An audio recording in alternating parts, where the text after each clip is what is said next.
السلام عليكم ورحمة الله وبركاته.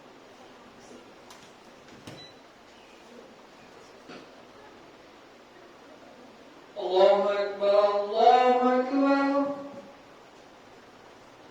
الله أكبر الله أكبر أشهد أن لا إله إلا الله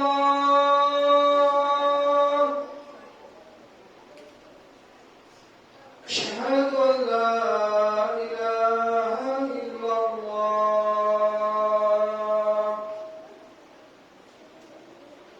أشهد أن محمدا رسول الله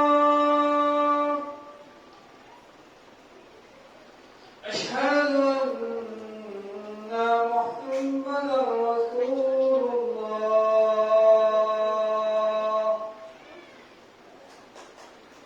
حي على السلام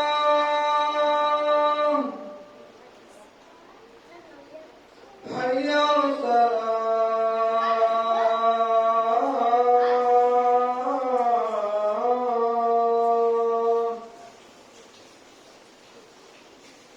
حي على الفلاح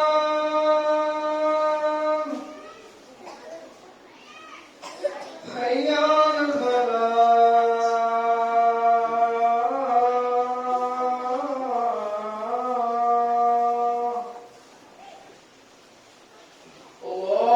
الله أكبر الله أكبر لا إله إلا الله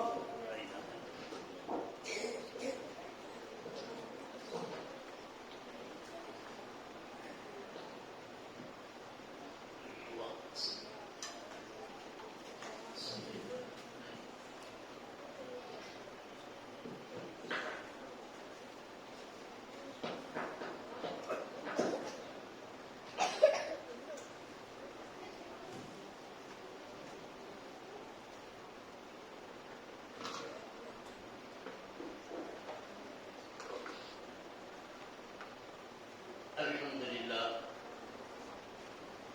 الحمد لله نحمده ونستعينه ونستغفره ونؤمن به ونتوكل عليه ونعوذ بالله من شرور أنفسنا ومن سيئات أعمالنا من يهده الله فلا مضل له ومن يضلل فلا هادي له وأشهد أن لا إله إلا الله وحده لا شريك له وأشهد أن محمدا عبده ورسوله أرسله بالحق بصيرا ونذيرا بين يدي الساعة أما بعد فإن خير الحديث كتاب الله وخير الهدي هدي محمد صلى الله عليه وسلم وشر الأمور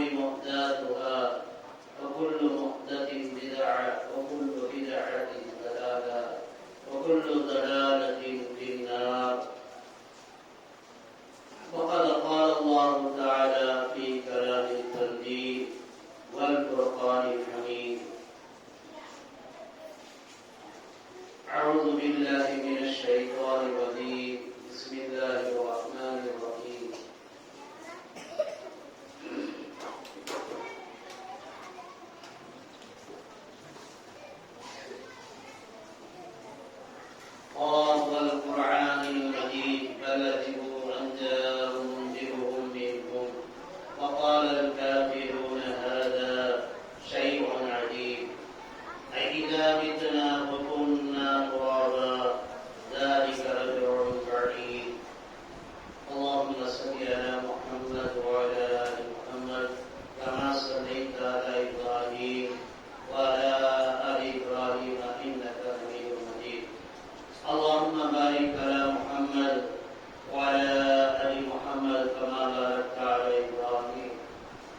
اشرح لي صدري ويسر لي امري واحلل عقدة من لساني يفقهوا قولي رب ادخلني مدخل صدق واخرجني مخرج صدق واجعل لي من لدنك سلطانا نصيرا سبحانك لا علم لنا الا ما علمتنا انك انت العليم الحكيم.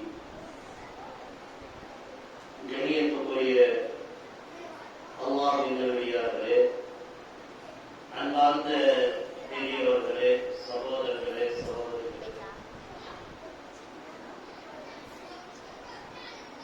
அல்லாஹ்வுடைய ரஹ்மத் அருள் கொடை இறங்கிக் கொண்டிருக்கக்கூடிய இந்த சந்தர்ப்பத்திலே அல்லாஹ்வுடைய இல்லத்திலே நம்மை அமர செய்த அந்த ஏக இறைவனுக்கு எல்லாம் புகழும் குறித்தார்கள். அகிலங்களை படைத்து பரிபாலித்து பக்குவப்படுத்தி சகலவிதமான வசதிகளை செய்து வருகின்ற அந்த ரப்புல் ஆலமீன் அவன்தான் எங்களை படைத்து பரிபாலித்துக் கொண்டு வருகிறார். அத்தகைய ஏக இறைவன் அல்லாஹ். அவனை நாம் என்றும் நினைவு கூறக்கூடிய மக்களை கூறுவதாக அல்லாஹ் கூறுவானாக. எங்களுடைய பாவங்களையும் எங்களுடைய பயணங்களையும் எங்களுடைய கஷ்டங்களையும் மன்னித்து அருள்வானாக. அகிலத்தார்களுக்கு அருள்கொடையாக அனுப்பப்பட்ட தூதர் பெருமானார் முஹம்மது முஸ்தபா ஸல்லல்லாஹு அலைஹி வஸல்லம் அவர்கள் மீது இறைவனுடைய சாந்தியும் சமாதானம் நிலவுவானாக. அவரை பின்பற்றி வாழ்ந்த அந்த சஹாபாக்கள், தாபீன்கள், தபே தாபீன்கள், குராபாயின்கள், ராஷிதீன்கள், எண்ணற்ற நல்லடியார்கள் மீதும் குறிப்பாக நம் மீதும் இறைவனுடைய சாந்தியும் சமாதானம் நிலவுவானாக. கண்ணியத்துக்குரிய சகோதரர்களே, இஸ்லாத்தின் பார்வையில் புத்தாண்டுகள், புத்தாண்டு என்று சொன்னால் புதிய ஆண்டு. நிறைய பேருக்கு புரியல, புத்தாண்டு புத்தாண்டு புத்தாண்டு என்று சொன்னால் புதிய ஆண்டு பிறந்திருக்கிறது. இதற்கு வார்த்தையாக அமைகிறது புதிய ஆண்டு, புதிய வருடம். புதிய வருடம் எங்களுடைய தொடங்குகிறது. இந்த புதிய வருடம் தொடங்குகிறது என்று சொன்னால் நாம் நிறைய பேர் இடத்துல பார்க்கிறோம், இரவு 12 மணிக்கு புத்தாண்டு, அதாவது புதிய வருடம் பிறக்கிறது என்றால் சரியாக அந்த 12 மணிக்கு நிறைய சகோதரர்கள் பட்டாசுகளை வெடிப்பதிலும் சந்தோஷங்களை கொண்டாடுவதிலும் இன்னும் பார்களின் சந்தோஷத்தை கொண்டாடுவதிலும் இன்னும் பல விதங்களில் சந்தோஷங்களை கொண்டாடுகிறார். இதோட மேலாக பார்க்கும்போது வெளிநாடுகளிலே அவருடைய புத்தாண்டுகள் எவ்வாறு இருக்கிறது என்று சொன்னால், அந்த 12 மணி ஆகிவிட்டால் ஆணும் பெண்ணும் ஒன்றோடு ஒன்று கலப்பாக ஏற்படுத்தி கை கொடுத்துக் கொள்வதும், ஸ்வீட்டுகளை வாயில் இனிப்பு பொருட்களை ஆண் பெண்களுக்கு ஊட்டுவதும், பெண்கள் ஆண்களை ஊட்டுவதும், சொந்த கணவனுக்கு அல்ல, யாரோ கணவனை அவரை பார்த்து அந்த புத்தாண்டிலே அவர்கள் உணவு கொடுக்கிறார்களா, யார் யாருக்கோ கொடுக்கிறார்கள். அல்லாஹ் ரப்பல் ஆலமீன் நீங்கள் ஒருவருக்கு உண்ண கொடுங்கள், அவர்களை கண்ணியமாக கொடுங்கள். இதை போன்ற கண்ணியத்தை நிலைநாட்டுகிறார். அல்லாஹோடு ஒப்பிட்டு ஒரு வார்த்தையும் அல்லாஹ் சொல்கிறார். அல்லாஹ் அவரிடத்தில் அல்லாஹ் தஆலா குர்ஆனிலே கூறும்போது, வபில் வாலிதைனி இஹ்சானா நபில் குர்பா வல் யதாமா வல் மசாகீனி வகூலு லின்னாஸி ஹுஸ்னா அழகைய முறையிலே நீங்கள் ஏழைகளுக்கு உணவு தாருங்கள், ஏழைகளுக்கு உண்ணத்தாருங்கள், மசாக்கீன்களுக்கு பிச்சைக்காரர்களுக்கு கண்ணியமாக தாருங்கள். அழகிய முறையை அல்லாஹ் சொல்கிறார். ஹுஸ்னா என்று சொல்கிறார். ஹுஸ்னா என்ற வார்த்தை அழகிய முறையில். அன்றைய தினம் நீங்கள் அணிந்திருக்கக்கூடிய ஆடையை பாருங்கள். அந்த ஆடையை கூட சில பெண்களுக்கு தொப்புள் தெரிகிறது, ஆணுக்கு தொப்புள் மூடி இருக்கிறது. யார் மூட வேண்டுமோ அவர்கள் மூடவில்லை, யார் திறந்து இருக்க வேண்டுமோ அவர் திறந்து இருக்கவில்லை. ஆடல்களையும் பாடல்களையும் கச்சேரிகளையும் கூத்துக்களையும் போட்டு அவர்கள் தங்களுடைய புத்தாண்டுகளை கொண்டாடுகிறார் என்று சொன்னால் அது அந்த புத்தாண்டு அவர்களுக்கு என்ன இலாபத்தை தருகிறது? ஏதாவது ஒரு புத்தாண்டு உங்களுக்கு சொல்கிறதா இப்படிதான் என்னை கொண்டாடுங்கள் என்று கிடையாது. நான் ஒரு மசீத இமாமாக இருக்கிறேன். இது கிறிஸ்தவர்கள் தமிழர்கள் கொண்டாடக்கூடிய புத்தாண்டு. முஸ்லிம்கள் எப்படி கொண்டாடுகிறார் தெரியுமா? பஜர் தொழுகைக்கு நான் செல்லவில்லை, எனக்கு தெரியாது. புத்தாடைகளை அணிந்து கொண்டு புதிய ஆடைகளை அணிந்து கொண்டு பஜர் தொழுகைக்கு போனா அந்த பஜர் தொழுகை தொழுதுட்டா போதும் அப்படின்னு பார்த்தா மசிது ஃபுல்லா உட்கார்ந்து இருக்கு மக்கள். என்னடா அந்த சட்டைகள்லாம் புதுசா இருக்கு, அவர் முடிச்சுட்டு வச்சுட்டு அப்படியே அழகா உட்கார்ந்து இருக்கு. தொழுதுக்கு பார்த்தா எல்லா மக்களையும் இறக்கக்கூடிய அளவிற்கு தூக்கல் கலைகளை காணும். கேட்டு எனக்கு தெரியல இன்னைக்கு என்ன விசேஷமா அப்படின்னு. அது புத்தாண்டு இன்னைக்கு புதிய ஆண்டு திறக்கப்பட்டது, அதனால பதில் சொல்லிருக்கோம். அல்லாஹ் ரப்பல் ஆலமீன் சொல்லுகிறார், யார்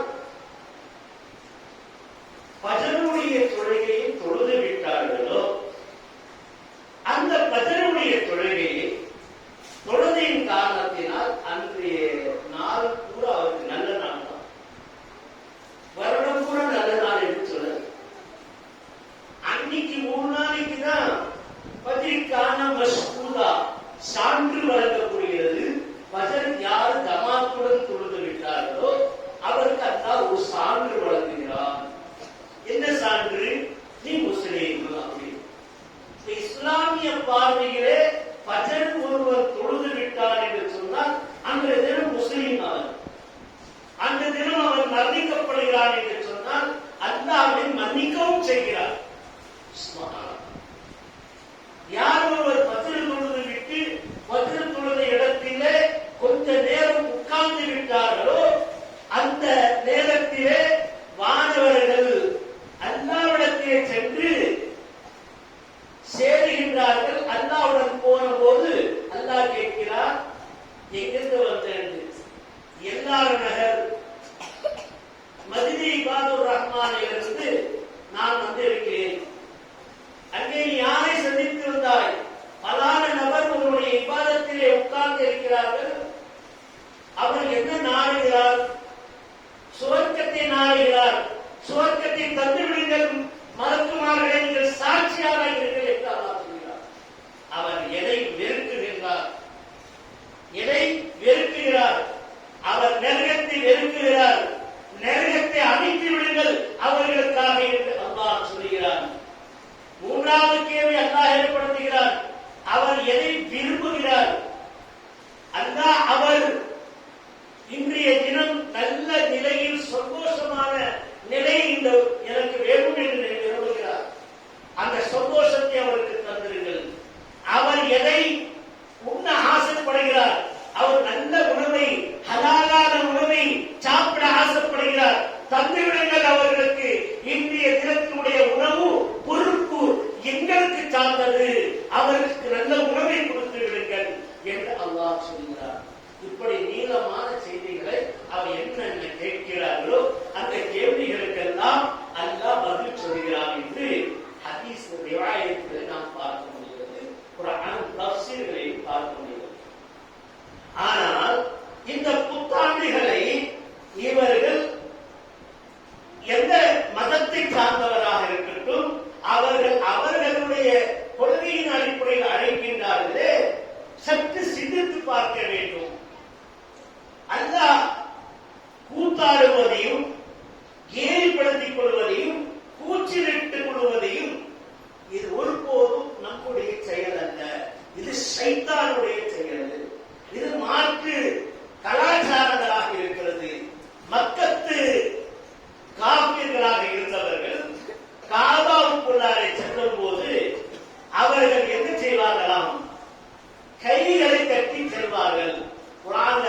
கைகளை கட்டக்கூடாது, விசில் அடிக்கக்கூடாது, கும்பாலங்களை போடக்கூடாது.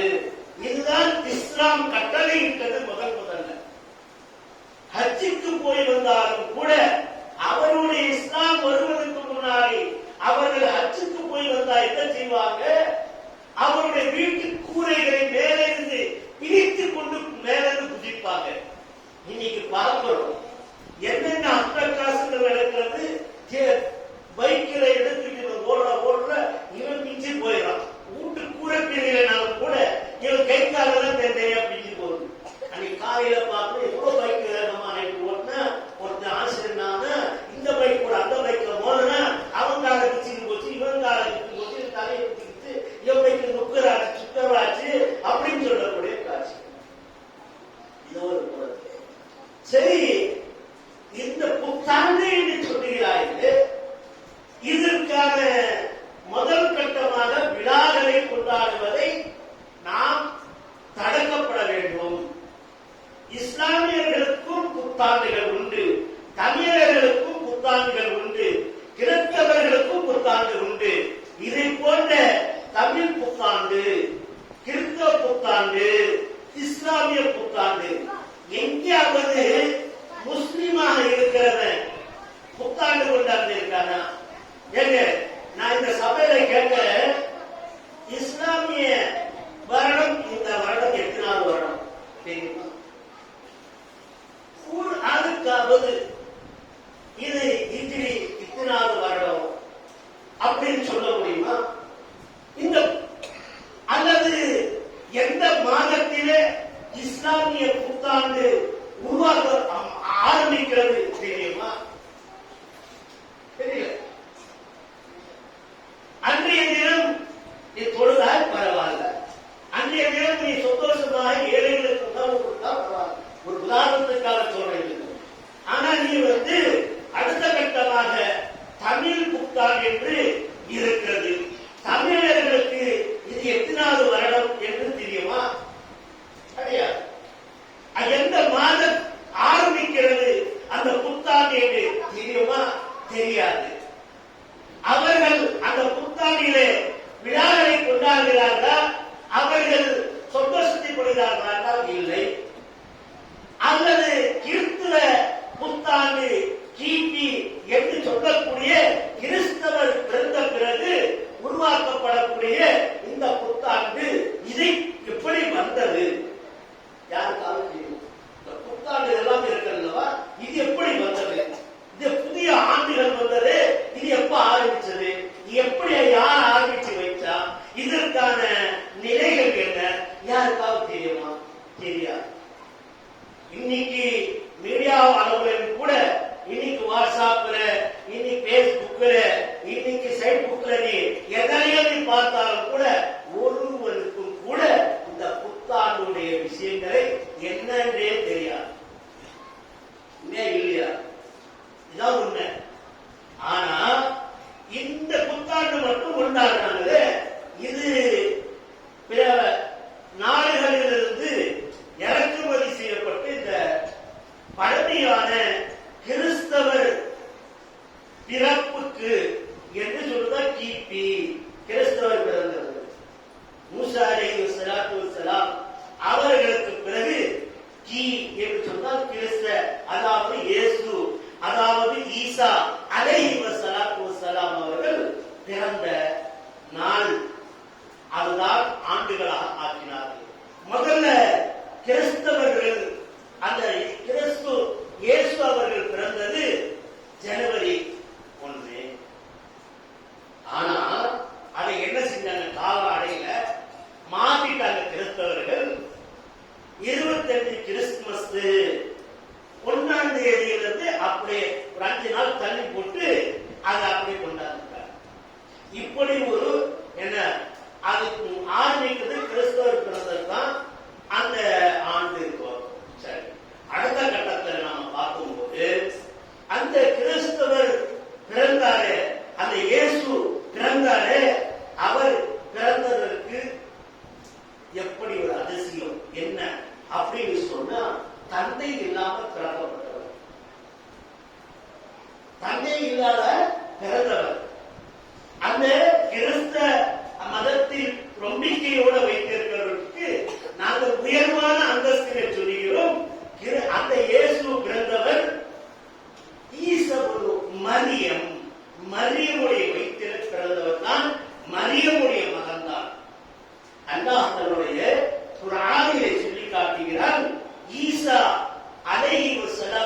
குர்ஆனிலே அல்லாஹ் சொல்லியிருக்கிறார். எவ்வளவு சரித்திரம் இருக்கு பாருங்க. ஆலே இம்ரான் என்று சொல்லக்கூடிய இம்ரானினுடைய குடும்பத்தினர்கள் குழந்தை இல்லை, அம்மா அப்பா 2 பேர் தான், குழந்தையே இல்லாத அவங்க மானத்து செய்யறாங்க, நீயத்து செய்யறாங்க. எனக்கு குழந்தை பிறந்தா நான் என்ன பண்றேன், இஸ்லாமிய அடிப்படையில இஸ்லாமிய போதகர்களிடத்துல இஸ்லாமிய மார்க்கத்திற்காக அந்த குழந்தையை கொடுத்துறேன் அப்படின்னு. அப்போ உடனே என்ன செய்யறாங்க, ஒரு குழந்தையை கொடுக்கிறார் அந்த இம்ரானுடைய குடும்பத்தார். அவர் கொடுத்த உடனே அந்த குழந்தை பெண் குழந்தையா போயிடுச்சு. நீங்க நேர்ந்து விட்டா கோயிலுக்கோ தர்காவுக்கோ எங்கேயாவது நேர்ந்து விட்டா என்ன நேர்ந்து ஒரு ஆடு அறுத்து தரேன்னு சொல்லுவீங்க. அந்த ஆடு என்ன கொட்டாட சொல்லுவீங்க, கடா ஆடுதான் சொல்லுவீங்க. கடா ஆடுதான் நேர்ந்து விடுவாங்க, கடா மாட்டை தான் நேர்ந்து விடுவாங்க. ஆனா இங்க பிறந்தது என்ன, கொட்ட பொருள். ஆனா இம்ரானுடைய குடும்பத்தினர்கள் நேர்ந்துகிட்ட முறைப்படி பெண் குழந்தை பிறந்து விட்டது, அடுத்த குழந்தை தரேன் என்று சொல்லாம உடனே நேர்ந்த அந்த குழந்தையை அப்படியே இஸ்லாமிய போதகர்களிடத்தில் இஸ்லாமியத்தை வெளிப்படுத்தக்கூடிய மசூதிகள்ல என்று விட்டு விடுகிறார். அந்த மசீதுல இமாமாக நபியாக இருந்தவர் யார் அவர் தெரியுமா? அவர் தான் ஜக்கரியா அலைஹிஸ்ஸலாம். அந்த ஜக்கரியா அலைஹிஸ்ஸலாம் இடத்துல கொடுத்த போது அந்த ஜக்கரியா அலைஹிஸ்ஸலாம் அந்த குழந்தையை வளர்க்கிறார்கள். அதாவது மசீதுடைய ஓரப்பகுதி, அதற்கு மேல ஓரப்பகுதிக்கு மேல அப்படின்னு சொல்லுவாங்க. அந்த பெண் குழந்தையை மேலாப் பகுதியில பரதா வச்சு அதை வளர்த்துக் கொண்டிருக்கிறார்கள். அவர்களுக்கு உணவுகளை தருகிறார்கள், சாப்பிடுகிறது, உண்ணுகிறது அந்த குழந்தை. அந்த சந்தர்ப்பத்தில் ஒரு எதிர்பாராத ஜக்கரியா அலைஹிஸ்ஸலாம் அந்த பரதாவை ஒரு நாள் நீக்குகிறார். பார்த்தா விதவிதமான உணவுகள் அங்கே இருக்கிறது. கொடுத்தா உணவு நான் சாணா கொடுத்திருப்பேன், சோறு கொடுத்திருப்பேன், இதுதான் கொடுத்திருப்பேன், அதான் இருக்கும். அங்கே என்ன இருக்கு, விதவிதமான உணவு இருக்கு. இந்த உணவெல்லாம் விதவிதமான உணவு இருக்கிறதை இது யாரு கொடுத்தா என்று கேட்டார்கள். அந்த மரியம் அந்த குழந்தையிடத்தில், அந்த குழந்தையுடைய பேரு மரியம். அந்த குழந்தையிடத்தை கேட்டால் இது அந்த ரப்பு, என்னுடைய ரப்பு கொடுத்தாரு. யார் கொடுத்தது? என்னுடைய ரப்பு அதான் கொடுத்தான் அப்படின்னாரு. அந்த உணவை அவர்கள் சாப்பிட்டேன், நான் அதை சாப்பிடுகிறேன் என்றார். அந்த குழந்தை பெரிதாக உடனே ஜக்கரியா அலைஹிஸ்ஸலாம் பொறுப்போட இருக்கும் போது அவர்கள் குடித்துக் கொண்டிருக்கும் போது அந்த ஜிப்ரீல் அலைஹிஸ்ஸலாமை அனுப்பி அந்த மரியமிடத்திலே சொல்லப்படுகிறது, மரியமே உனக்கு அல்லாஹ் ஒரு குழந்தையை தருகிறார். அந்த பெண்மணி சொல்றாங்க, நானும் எந்த ஆணும் என்னை திருமணம் செய்யல, எந்த ஆணும் என்னை தொடவும் இல்லை, எப்படி எனக்கு ஒரு குழந்தை பிறக்க போகிறது என்றார். அதற்கு இது உன்னுடைய ரப்பின் ஏற்பாடு, எப்படி உணவு கொடுத்தாரோ அதே மாதிரி ஆணும் பெண்ணும் இல்லாத மனித வர்க்கத்தை உண்டாக்கினானோ அதே போன்று உனக்கு ஆண் துணை இல்லாமல் என்ன செய்கிறான், அந்த குழந்தை தருகிறான் என்றார். அப்படியே அவர் குழந்தையை வெளியாகுகின்ற போது ஊர் மக்கள் வந்து சொன்னார்கள், இந்த விபச்சாரி, இவன் ஏதோ விபச்சாரம் செய்து விட்டா, அதனாலதான் இவன் கர்ப்பமா இருக்கா, அதனாலதான் இது. ஊர் மக்கள் சேர்ந்து இந்த விபச்சாரியை வெளியேற்ற வேண்டும் என்றார். இஸ்லாம் அப்படி சொல்லல. எந்த ஒரு மதத்திலையும் எப்படி சொல்லி இருந்தாலும் இஸ்லாமிய மார்க்கம் சொல்லுகிறது அவன் விபச்சாரி இல்லை என்று. அவர்கள் காட்டு பகுதிக்கு விரட்டப்படுகிறார்கள். காட்டு பகுதிக்கு வந்த போது எந்த குழந்தை உன்னுடைய வயிற்றிலே உருவாகும் என்று மலக்கு வந்து சொன்னாரோ அதே மலக்கு வருகிறார்கள். மரியமே நீ பயப்படாதே, மரியமே நீ பயப்படாதே, எந்த கவலையும் படாதே, அச்சப்படாதே, துக்கப்படாதே, உனக்கு இறைவன் அருள் இறக்கப்பட்டு விட்டது காலத்திற்கு உட்கார்ந்து கொள். அந்த மரத்தினுடைய கிளையை பிடித்து அசைத்தால் உணவு உன்னுடைய தானியங்கள் உன்னுடைய வாயில் விழும் என்றார்கள். அப்படி அந்த தானியம் விழுந்தது. அல்லாஹ் தஆலா பிரசவ தீட்டுகள் ஏற்பட்ட போது, அவர் பிரசவ வலி ஏற்படும் போது அல்லாஹ் தஆலா அந்த வலியை எளிதாக்கி அவரை அந்த பிரசவ அந்த குழந்தையை வெளிப்படுத்தினார். அதற்கு பிறகு அந்த குழந்தை அல்லாஹ் சொன்னா, கையில எடுத்துக்கிட்டு ஊர் மக்களோட போ அப்படின்னு. காட்டுல வெட்டி விட்டாங்க இல்லையா, அந்த குழந்தையை கையில எடுத்துக்கிட்டு போறாங்க. அல்லாஹ் தஆலா பச்சனை குழந்தையை பேச வைத்தது எது என்று சொன்னால், முதல்ல அந்த ஈசா அலைஹிஸ்ஸலாம். அல்லாஹ் தஆலா ஈசாவுக்கு அந்த தௌராத் இன்ஜீலை அல்லாஹ் கொடுத்தார், கிதாபை. அதான் இன்னைக்கு கிறிஸ்தவர்கள் வைத்திருக்கிறார்களே, என்ன அதுக்கு பேரு பைபிள் என்று சொல்கிறார்கள். அந்த பைபிள் பழைய ஏற்பாடு புதிய ஏற்பாடு ஒன்று. பழைய ஏற்பாடுல எடுத்து பார்த்து இப்படிதான் இருக்கும், இப்படிதான் இருக்கணும், இப்படிதான் இருக்குது என்று சொல்லி காட்டிடும். அந்த அவர்களுக்கு பைபிளை, அந்த இஞ்சிலை கையில் சுமந்தவாறு அல்லாஹ் கொடுக்கிறார். அந்த சின்ன கை குழந்தை அந்த கிதாபை வச்சுக்கிட்டு மக்களோட போகும்போது அல்லாஹ் தஆலா உத்தரவிடுகிறார், மரியமே நீ வாய் திறக்காத, பேசாத, யாருக்கும் எதுவும் நீ சொல்லாத, உன்னுடைய குழந்தை பேசிக்கொள்ளும். அப்ப வந்தோடனே விபச்சாரி என்று மரியமை பார்த்து மக்கள் சொன்னார்கள். அந்த குழந்தை சொல்லுது, ஈசா அலைஹிஸ்ஸலாம் அவர்கள் சொல்கிறார்கள், இயேசு அவர்கள் சொல்கிறார்கள், என்னுடைய தாய் விபச்சாரி அல்ல. இந்த இன்ஜீல் என்று சொல்லக்கூடிய வேதத்தில் எனக்கு அல்லாஹ் தஆலா அவன் வானத்திலிருந்து இறக்கி அருள் இருக்கின்றார். சிறிது சிறிதாக நமக்கு குர்ஆன் கொடுத்தான். ஈசா அலைஹிஸ்ஸலாம் எப்படி கொடுத்தான்? அப்படியே மொத்தமாக ஒரு கிதாபை கொடுத்தான். அல்லாஹ்வுடைய கிதாபு 4 கிதாபு, ஜபூர், தௌராத், இன்ஜீல், குர்ஆன். அதுல இன்ஜீல் என்பது ஒரு கிதாபு. இந்த கிதாபை எனக்கு அல்லாஹ் கொடுத்தார் என்று அந்த கையில் அந்த குழந்தை காட்டிக்கொண்டு மக்களோடு சொன்னால், என் தாய் விபச்சாரி கிடையாது, அல்லாஹ்வின் அருளால் நான் பிறக்கப்பட்டிருக்கிறேன் என்றார். சுப்ஹானல்லாஹ். இதெல்லாம் கேட்டு ஒரு மக்கள் ஒரு பக்கம் இஸ்லாத்தின் பால் வந்தார்கள், ஒரு பக்கம் மக்கள் விரோதிகளாக மாறினார்கள், ஒரு பக்கம் இன்னொரு செய்தார்கள், எங்களுக்கு என்ன அப்படின்னு சொல்லிட்டு ஒதுக்கிட்டார்கள்.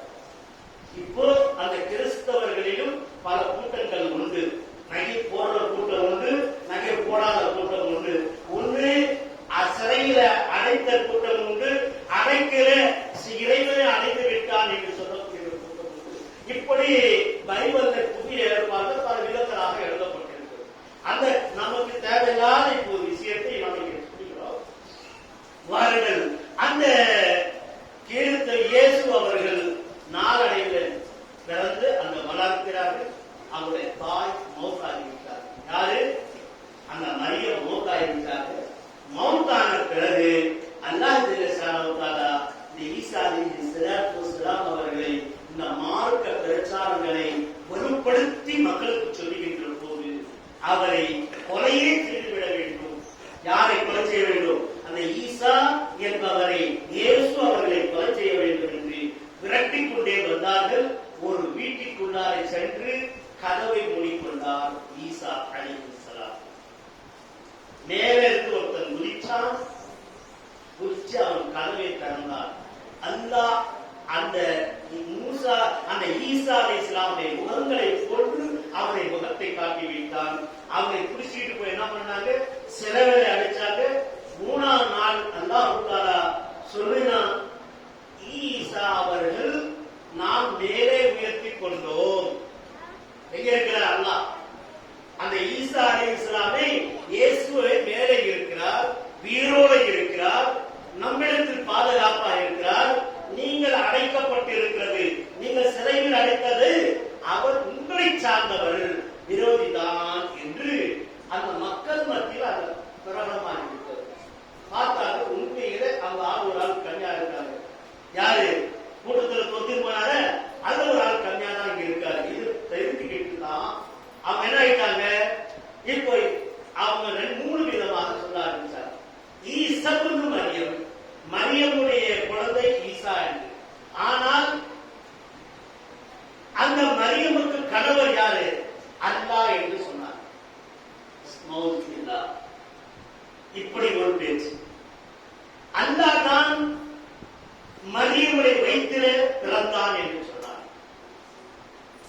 அவன் உலகத்தை பார்த்து விட்டு மேல போயிட்டான் அப்படின்னா இல்ல, இதையும் போய் ஈசா மரியமுடைய வைத்து கணவன் இல்லாத பிறக்கப்பட்டு அந்த ஈசா அலைஹிஸ்ஸலாம் மேலே இருக்கிற இன்ஷா அல்லாஹ் இன்ஷா அல்லாஹ் கூடி சீக்கிரத்தில் நம்மிடத்தில் வருவார். குர்ஆன் சொல்கிறது. இது மூன்றாவது முறை அவர் ஈசா அலைஹிஸ்ஸலாம் வருவார். எல்லா மஸ்ஜிதுகளுக்கும் போவார். அப்போது இமாமத்து செய்வதற்காக அவரை பிடிச்சு நிறுத்துவாங்க மக்கள். அவர் சொல்வார், முஹம்மதுடைய உம்மத்தில் நானும் ஒருவன் தான்.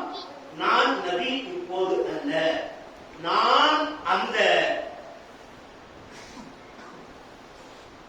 தஜ்ஜாலை கொலை செய்ய வந்திருக்கிறேன். தஜ்ஜாலுடைய ஃபித்னா தான் அவ்வளவு பெரிய ஃபித்னா.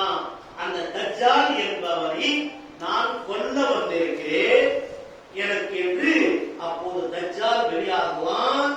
அந்த நேரத்தில் அந்த மூசா அந்த ஈசா அலைஹி வஸலாத்து வஸலாம் அவர்கள் அவரை கொலை செய்வார்கள். அந்த இயேசு அவர்களை கொலை செய்வார்கள்.